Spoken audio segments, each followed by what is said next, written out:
Abanyarwanda mwe ibintu biracyakomeye ku mukobwa wacu witwa Ishimwe Vestina. Ishimwe Vestina abantu benshi mwabibonye ku mbuga nkoranyambaga zigiye zitandukanye. Ubu muri iyi minsi ni Vestina, muri iyi minsi ni Vestina, muri iyi minsi ni Vestina. Ariko abakunzi ba Vestina muze dusenge. Ibintu birakomeye ku mukobwa wacu, umukobwa ukiri muto ugenda uhura n'ibigeragezo bigiye bitandukanye. Ubu isi yose yamaze kumumenya. Abantu bose bumva ururimi rw'ikinyarwanda, abantu bose uyu mwana w'umukobwa bamaze kumumenya. Ishimwe Vestina aje ku mbuga nkoranyambaga yakoze poste, ariko urukumva n'ubundi yari ababaye ko ntabwo yakora poste atababaye. Abandi bati ni ngo bagiye muri account ye. Ni gute wajya muri account yawe ugasiba amafoto yawe yose kandi baravuga ngo nta nduru ngijya ivugira ubusa imusozi. Ibi ngibi abantu bakuru menya barabibonye, rwose barabibonye ko uyu mwana w'umukobwa akimara gushaka akazi agatanga ikiganiro, uko yavugaga bitandukanye na mbere uko yari akiri umukobwa ari kuvuga. Ariko ibintu byafashe intera ndende, ku buryo uyu mwana w'umukobwa ababyeyi batamubaye hafi Yesu we sinzi byagorana cyane. Ejo rero amakuru mashya yaragezweho nayo ngayo, kandi n'uyu musore aracyagezweho, gutandukana kwa Vestina ndetse n'umugabo witwa Idrissa Ouedraogo. Ni umugabo wo mu gihugu cya Burkina Faso. Hariya mu bihugu bya Burkina Faso ntabwo bemera gushaka umugore umwe, bemera gushaka abagore babiri kandi bakazajya babahoza ku nkeke uko bishakiye. Haba gukubitwa gura, ugakubitwa nkaho ukubitwa izakabwana, bo imico yabo niko yemera muri kiriya gihugu. Ariko se umugabo tutabonye aseka, umugabo tutabonye yishima no mu bukwe bwe, nuko se tuvuga yuko nta kinyarwanda yarazi kandi baramusemuriraga, ni gute se atari kwishima? Abandi bati imitungo basanze ntayihari none batangiye gushwana.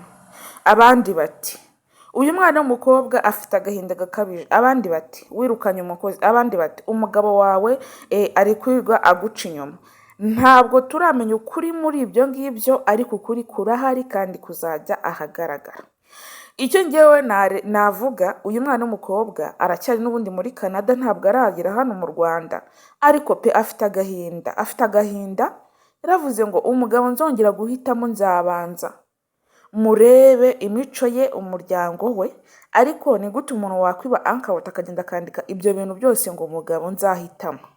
Ibyo ni ibintu wumva bisobanutse. Simpamya neza yuko iriya posta ari iya Vestina, ariko undi mutima ndahamya neza yuko ari iye, kuko nta muntu wagenda akakwiba account yawe akandika ariya magambo, ahubwo yahita avuga ngo ibintu byarangiye.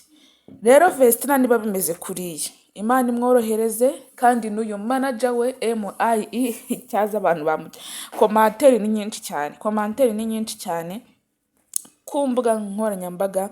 Commentaire ni nyinshi cyane kuri uyu mwana w'umukobwa Vestina, ko yitonda, Mana ko wamuhaye urugo, tuzi yuko umuhaye urugo rwiza, ni gute ari kwisanga muri ibibazo byose? Bimbabaje, mbabaye cyane, mbabaye uyu mwana wanjye, umwana w'umukobwa nakundaga, nari orumodo we. Byagenze gute Vestina? Ariko yaravuze ngo mu rugo nahigiye ibintu byinshi, mu rugo nahigiye amateka menshi. Kujya mu rugo ni nk'uko uba ugiye mu yindi isi nshya. Kujya mu rugo ni nk'uko uba ugiye gutangira ubundi buzima bwawe bwa wenyine. Ibyo byose yarabivuze. Noneho ikindi kintu kibabaje, ntabwo acyambara impeta. Impeta yayishyize he ko nta mpeta ndi kubona mu mafoto yose bagiye hara muri Canada? Nta mpeta nigeze mbona yambaye umwana w'umukobwa. Nyamara ibi bintu hari ikintu kibyihishe inyuma, ni uko nyine Abanyarwanda bareba kure, cyangwa bamwe ntibarebe kure. Bamwe bagize ngo ni ubusikama, ariko ntabwo ari ubusikama. Ubusikama se umuntu yaza kugusikaminga ku muntu bene aka kageni koko? Ariko reka twizere yuko ibi bintu imiryango iterana bagaterana, dore ko buriya no gushaka umunyamahanga biba bigoye cyane, gushaka umunyamahanga biba bigoye cyane kugira ngo uzamenye imico y'aho yakuriye ibintu byose, kandi no muri iyo posite ejo yarabisobanuraga akavuga ati nzabanza menye uyu mugabo ni bwoko ki, imico ye nyimenye, aho avuka hose mamenye. Birababaje cyane kuri uyu mwana w'umukobwa ukiri muto cyane, Ishimwe Yvette n'imyaka 20 rwose, n'umwe n'ibiri iri hafi kuzura, ariko akaba afite agahinda gakabije kuri uyu mugabo umurusha imyaka 10 n'ingahe yose. Ni myinshi cyane, ni imyaka myinshi cyane, ariko ikirimo aha ngaha ni uko dukwiye gusenga Imana tukamusengera, tumusengere bigende neza kuko arababaye cyane, kandi afite agahinda gakabije, umubabaro mwinshi. Ikintu kirimo aha ngaha, bantu mukunda uyu muririmbyi, bantu mukunda aba bana, mureke tubasengere kuko ni ibintu bibabaje cyane. Ngiye kubivuga biri kuntera emotions cyane, ariko uru rugo ngo ntabwo rumeze neza, ikiriho kiravugwa, ikiriho biragaragara yuko rutameze neza, kandi umuntu wese abirebesha amazi akavuga ngo ibi bintu ni ibiki biri kugenda biba kuri uyu mwana w'umukobwa. Ngaye nguko uko bimeze, ngaye nguko uko bihagaze, ariko icyo twamwifuriza ni ugushaka rugakomera akazabyara ahungu n'akobwa. Abantu benshi baravugaga ati hanatwite, ese inda iri hehe, inda yavuyemo byagenze gute?